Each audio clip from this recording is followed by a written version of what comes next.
उत्तराखंड में भाजपा संगठन और सरकार के बीच समन्वय बनाने को लेकर समन्वय समिति की बैठक हुई, जिसमें मुख्यमंत्री पुष्कर सिंह धामी, मंत्रिमंडल के सभी मंत्रियों के अलावा राष्ट्रीय संगठन महामंत्री बीएल संतोष, प्रदेश प्रभारी दुष्यंत गौतम, प्रदेश अध्यक्ष मदन कौशिक को और सभी महामंत्री मौजूद रहे।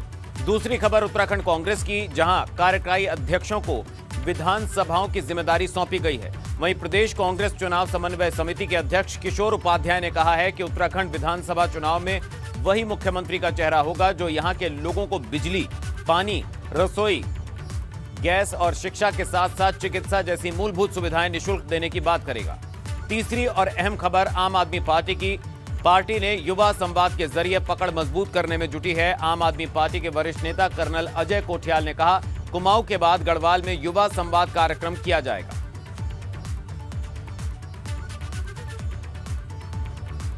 तो उत्तराखंड बीजेपी अब पूरी तरह से चुनावी मोड में उतर आई है। इसको लेकर बीजेपी संगठन और सरकार में समन्वय बनाने को लेकर समन्वय समिति की बैठक हुई। पहले चरण में 5 समूहों की बैठक हुई, जिसमें मुख्यमंत्री पुष्कर सिंह धामी, मंत्रिमंडल के सभी मंत्रियों को राष्ट्रीय महामंत्री संगठन बीएल संतोष ने दिशा निर्देश दिए। दूसरे चरण में सोशल मीडिया समिति और प्रचार समिति की बैठक हुई। इसके अलावा टोली बैठक में राष्ट्रीय संगठन महामंत्री बीएल संतोष, प्रदेश प्रभारी दुष्यंत गौतम, प्रदेश अध्यक्ष मदन कौशिक और सभी महामंत्री मौजूद रहे। बैठक में आगामी 2022 के विधानसभा चुनाव को लेकर पार्टी पदाधिकारियों को तमाम जिम्मेदारियां सौंपी गई। बैठक के दौरान सरकार और संगठन में समन्वय बनाकर आगामी चुनाव में 60+ सीटें जीतने का लक्ष्य भी रखा गया।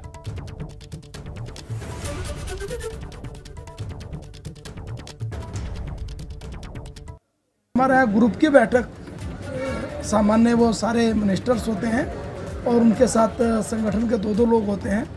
तो इस प्रकार से 5 हमारी बड़ी बैठक है, उन 5 ग्रुप्स की बैठक हमारी हुई है। इससे अलग सोशल मीडिया जो वॉलंटियर हमने देहरादून महानगर और देहरादून जिले के कुछ चुनिंदा 100 के लगभग कार्यकर्ताओं को यहाँ बुलाया, वो बैठक हम लोगों ने की। इसके बाद टोली बैठक हमारी होगी। तो इस प्रकार से चुनाव की दृष्टि से जो महत्वपूर्ण बैठकें हैं वो हम लोगों ने यहाँ पर की हैं। और जो चुनाव में हम लोगों ने रोड मैप था, उस रोड मैप पर अभी तैयारी जो चर्चा होगी, चर्चा के बाद जो बचे हुए कार्यक्रम हैं उनको आगे बढ़ाने के लिए भी अगले महीने तय करेंगे। सामान्य तौर पर संगठन में जो उत्तराखंड के विभिन्न विषय होते हैं और कैसे उनमें गति देनी है, कैसे उनको तेजी से काम करना है, कैसे समाज के साथ, संगठन के साथ सब लोगों का एक साथ समन्वय हो, उसके लिए ऐसी बैठकें नियमित रूप से चलती रहती हैं। वही बैठक चल रही है।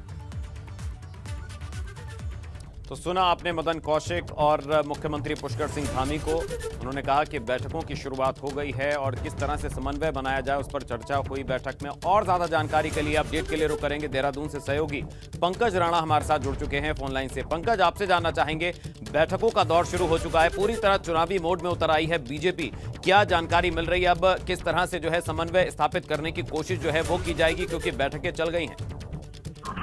बिल्कुल, अभी देखिए काफी महत्वपूर्ण बैठक ये रही है और इसमें जिस तरह से 2022 के चुनाव आ रहे हैं उसके मद्देनजर इसे हम एक रणनीति का हिस्सा कह सकते हैं कि मुख्यमंत्री पुष्कर सिंह धामी और संगठन और सरकार के बीच समन्वय कैसे स्थापित किया जाए, जो राज्य सरकार की जनहित की नीतियां हैं उनको कैसे आगे तक पहुंचाया जाए, इन सबको लेकर इसमें मंथन किया गया। और खासकर जो पार्टी के बड़े पदाधिकारी हैं, जो एक टोली के रूप में कार्यकर्ताओं को आगे आगे भेजना है प्रदेश के अलग अलग हिस्सों में, उन सभी को लेकर इस बैठक में मंथन किया गया है। और खास बात ये रही कि जो पार्टी के वरिष्ठ पदाधिकारी हैं, संगठन महामंत्री जी पंकज, चलिए बहुत शुक्रिया पंकज इस जानकारी के लिए, हमारे साथ जुड़ने के लिए। तो ये थे देहरादून से सहयोगी पंकज राणा जो अपडेट दे रहे थे कि ये जो बैठक है काफी अहम थी और इसमें रणनीति बनाई गई है। अब सरकार की जो योजनाएं जन जन तक पहुंचाने की जो है तैयारियां शुरू हो गई हैं। वहीं उत्तराखंड कांग्रेस की चुनाव समन्वय समिति के अध्यक्ष किशोर उपाध्याय का बड़ा बयान सामने आया। किशोर उपाध्याय ने कहा कि उत्तराखंड विधानसभा चुनाव में वही मुख्यमंत्री का चेहरा होगा जो यहां के लोगों को बिजली,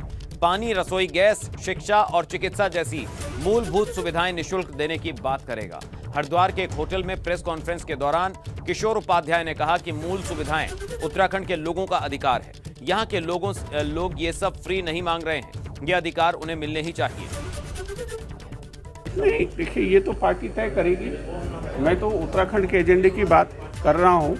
ये पार्टी को तय करना है कि किस रूप में वो चुनाव लड़ती है और हम तो अपनी पार्टी में भी ये बात रखेंगे। हम तो अपनी पार्टी में भी ये बात रख रहे हैं कि भाई आप जो है इस एजेंडे पर चुनाव लड़िए। यहाँ के लोगों को निःशुल्क पूरी बिजली मिलनी चाहिए, निःशुल्क पानी मिलना चाहिए, एक गैस सिलेंडर जो है महीने में निःशुल्क मिलना चाहिए। मैं तो पहले कह चुका हूँ, जो वनाधिकार का जो एजेंडा है, और वो हम कोई मुफ्त नहीं मांग रहे हैं किसी से, हम कॉम्पनसेशन मांग रहे हैं कि हमारे जंगलों पर जो आपने कब्जा कर लिया है उसका कॉम्पनसेशन दीजिए या फिर हमारी ज़मीन हमको वापस कर दीजिए।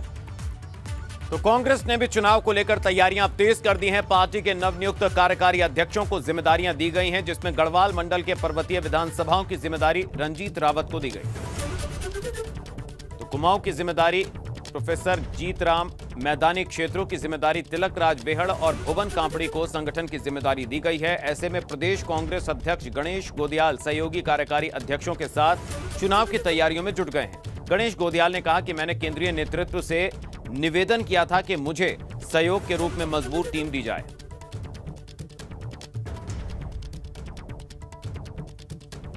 देखिए, मैंने पहले ही कहा कि मैंने अपने राष्ट्रीय नेतृत्व से ये मांग की थी कि चुनाव में कम समय को देखते हुए मेरे साथ एक मजबूत टीम पुरानी और नई सबको शामिल करते हुए दी जाए। उसमें ये कुछ समितियां ऐड हुई हैं और उसी में कार्यकारी अध्यक्ष भी उसी आदेश में, एक ही आदेश में वो भी जारी हुआ आदेश। हमारा प्रयास है कि एक आम आदमी तक, अंतिम आदमी तक, उस आदमी के हित की बात और कांग्रेस के हित की बात हम पहुंचा सकें। वहीं आज देहरादून में कांग्रेस मैनिफेस्टो की पहली बैठक का आयोजन भी किया गया, जिसके लिए कांग्रेस ने 13 जिलों में अपने प्रभारियों की तैनाती भी कर दी है। मैनिफेस्टो कमेटी के अध्यक्ष नव प्रभात ने वर्चुअली ये बैठक ली, जिसमें उन्होंने चुनावी घोषणा पत्र के लिए 13 जिलों के कांग्रेस प्रभारियों से अपनी अपनी रिपोर्ट देने को कहा है। कमेटी के सदस्यों से कहा गया है कि वो चुनावी घोषणा पत्र में जनता से जुड़े मुद्दों को शामिल करें। 13 जिलों के लिए बनाए गए प्रभारी मैनिफेस्टो कमेटी के अध्यक्ष नव प्रभात ने वर्चुअल माध्यम से बैठक ली।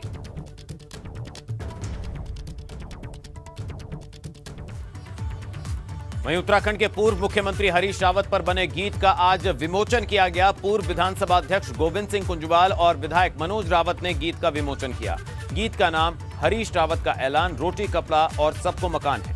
कार्यक्रम का आयोजन देहरादून के एक निजी होटल में किया गया। इस गाने के माध्यम से हरीश रावत की योजनाओं का बखान किया गया है। वहीं पत्रकारों से बातचीत में गोविंद सिंह कुंजवाल ने कहा कि पूर्व मुख्यमंत्री हरीश रावत ने अपने शासनकाल में गरीबों के लिए ऐतिहासिक कार्य किए हैं। इस गीत के माध्यम से 2022 में एक बार फिर कांग्रेस की सरकार बनाकर राज्य को विकास की राह पर आगे बढ़ाने की अपील की गई है।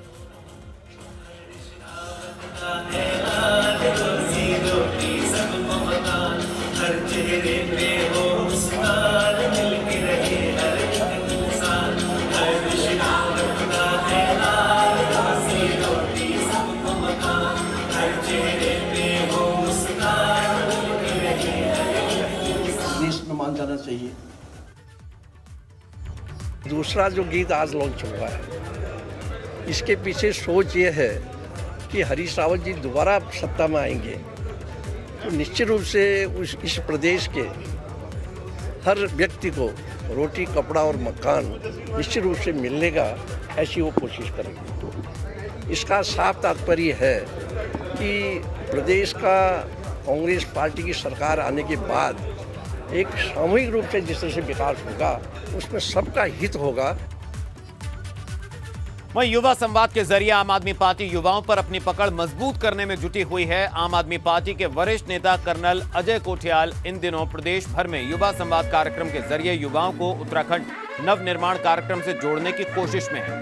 पहले चरण में कुमाऊं के सभी जिलों को फोकस किया जा रहा है। उसके बाद गढ़वाल में आम आदमी पार्टी युवा संवाद कार्यक्रम करेगी। बता दें कि आम आदमी पार्टी 2022 में चुनाव से पहले युवाओं पर विशेष फोकस कर रही है और इसके लिए कर्नल अजय कोठियाल को कमान दी गई।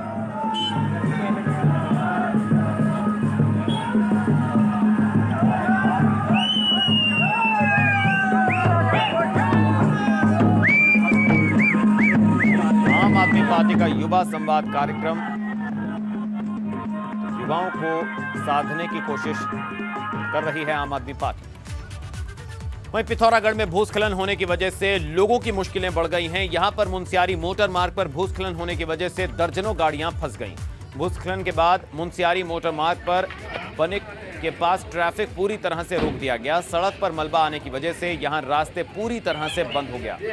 इस वजह से यहां से गुजरने वाले लोगों को बीच में ही रुकना पड़ा। आपको बता दें कि मुनस्यारी तहसील में लगातार बारिश हो रही है और इसकी वजह से भूस्खलन के मामलों में भी इजाफा हो रहा है।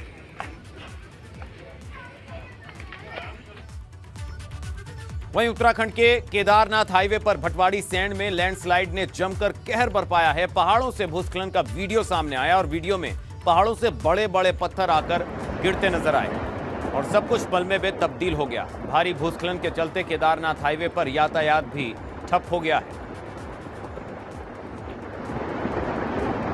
लैंडस्लाइड की तस्वीरें रुद्रप्रयाग से सामने आई हैं। भूस्खलन के चलते केदारनाथ हाईवे बाधित हो गया है।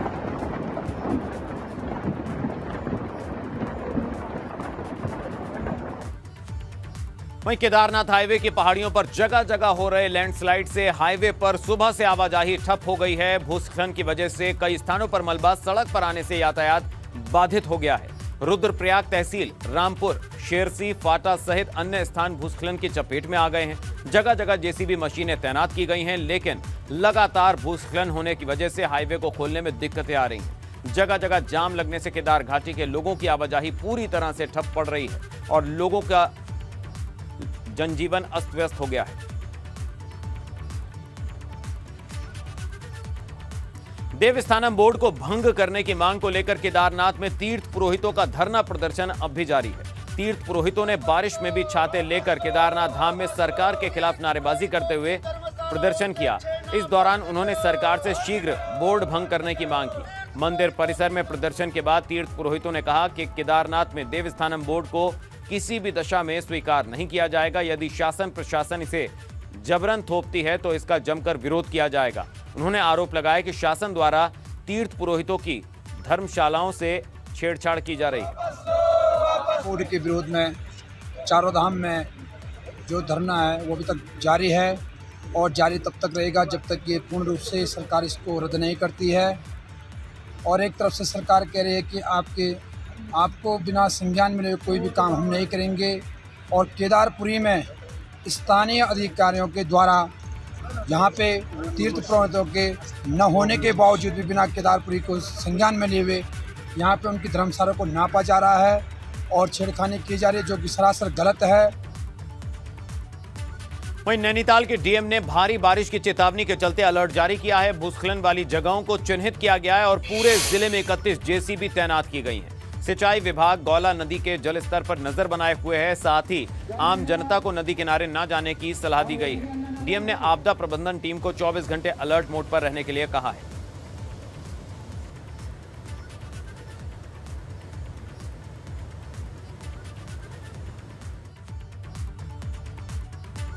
उधर बड़कोट में पिछले 3 दिन से हो रही लगातार बारिश से लिंक मार्ग बंद होने के चलते रोजाना आवाजाही करने वाले लोगों की मुसीबतें बढ़ गई हैं। यमुनोत्री हाईवे NH 94 से लगे हुए रवादा बंचाणगवा मोटर मार्ग में जगह जगह पहाड़ी से मलबा आने से बंद हो गया है, जिससे आवाजाही पूरी तरह से बाधित हो गई है।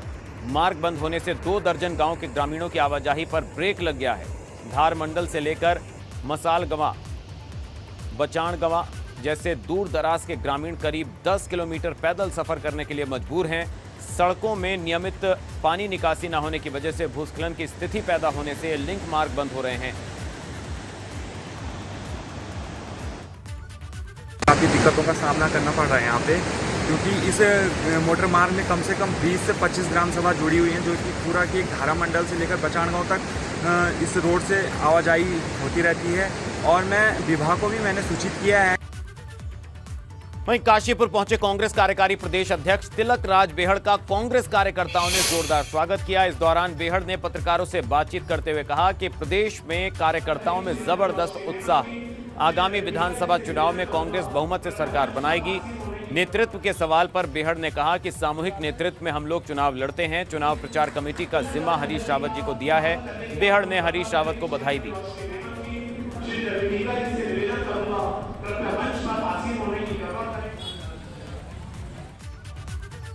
वहीं पिथौरागढ़ जनपद की धारचूला मुनस्यारी तहसील आपदा की दृष्टि से अति संवेदनशील होने की वजह से क्षेत्र के लोगों की मांग रहती है कि मानसून काल के दौरान हेली की सेवा मिले।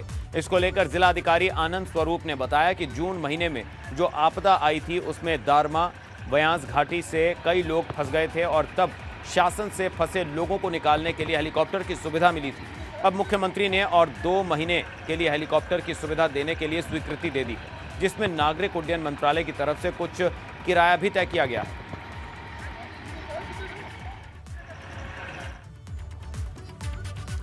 रुद्रप्रयाग जिले में अगस्त्य मुनि में ऑल्टो कार अचानक अनियंत्रित होकर मंदाकिनी नदी में गिर गई। हादसे में कार सवार शख्स की मौत हो गई। पुलिस और एसडीआरएफ की टीम ने काफी मशक्कत के बाद रस्सों की सहायता से नदी में उतरी और शव को बरामद किया। शव पोस्टमार्टम के लिए जिला चिकित्सालय रुद्रप्रयाग भेजे गए।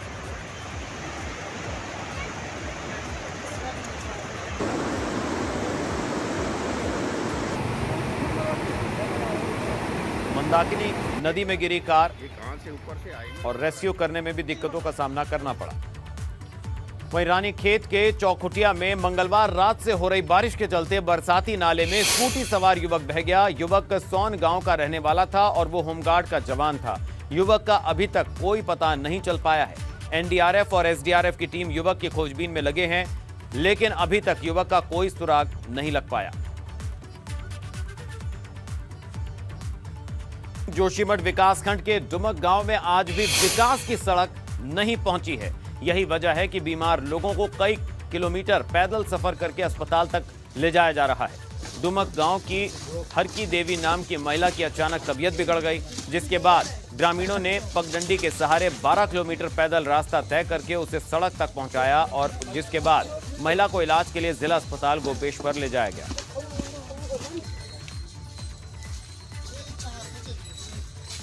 पूछो